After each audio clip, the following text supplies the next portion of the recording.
Thank you, Mr. Speaker. Again, thank my friend from Oklahoma for yielding. And Mr. Speaker, we are here to discuss the rules of the House, actually debating the rules package. And why this is so important is because this lays out the ability for the House to conduct business, for the House to not only conduct business, but for the House to address the problems that the American people across this country is facing. And let's just be very clear up front. We saw a lot of debate about this last week. At the heart of all of this discussions last week was very clear, surely from our side, that Washington is broken. And not just is Washington broken, but the way that this House has been running for the last few years has not been designed to address the problems of the people across this country. In fact, we've seen many of the problems that families are facing across America created by the things that have come out of this Congress, signed by President Biden. Why is inflation running away? Because spending's out of control. Because bills appear by dark of night, bills that nobody's read that are thousands of pages long, where members aren't even allowed to give input in committee, on the floor, to address problems they know their constituents will face if these bills pass.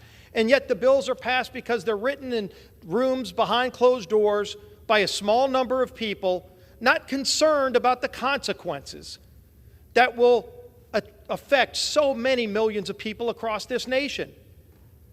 Mr. Speaker, for a long time, we've been saying this needs to change. In fact, we ran on an agenda to change the way that Washington works, to fix this broken system, to get our country back on track, and we were awarded the majority by the people across this country.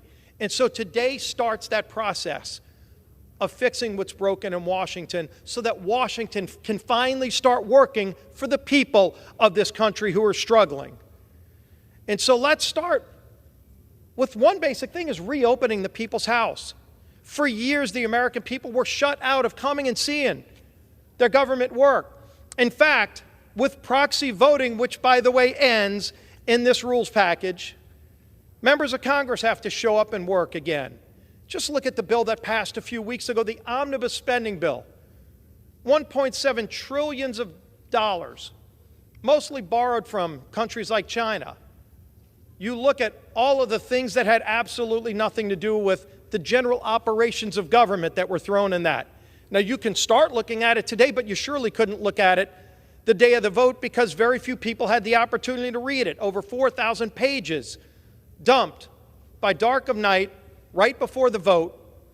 And yes, a majority of this Congress voted by proxy on that bill. They weren't even here showing up to vote.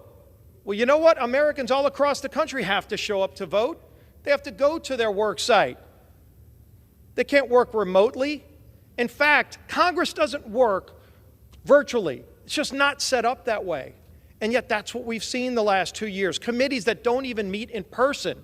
There are some committees that haven't had an in-person hearing for 2 years. We end that practice in this rules package, where committees actually have to get to work again, not only meeting in person, but in some cases going out into the field, going into the real world. Places like the border between the United States and Mexico, where, yes, despite the president's claim, there is a crisis at the border. And we've been talking about it for a long time. We've been trying to bring legislation, but that legislation's been rejected by a top-down structure. This rules package changed that so where we can finally start bringing bills to the floor to address things like the border crisis, to finally start addressing inflation and runaway spending. If a member of Congress has an idea and they want to bring an amendment to the floor, for so long they were shut out of that ability. You had a bill that was over $4 trillion in spending and taxes that was brought through multiple committees in Congress, and not one amendment was allowed to be brought forward and passed. In fact, even the majority was told in the committees, don't allow a single amendment to pass on a bill dealing with trillions of dollars in taxes and spending that is crushing families across America. So let's make Congress work for families again.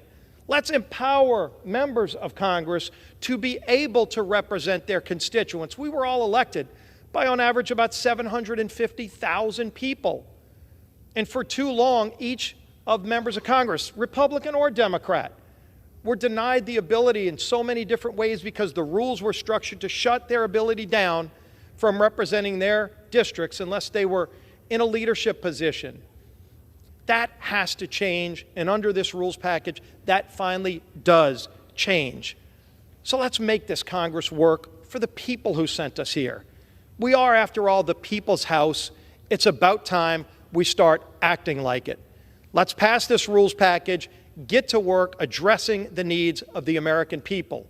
I urge passage of this important piece of legislation, Mr. Speaker, and I yield back the balance of my time.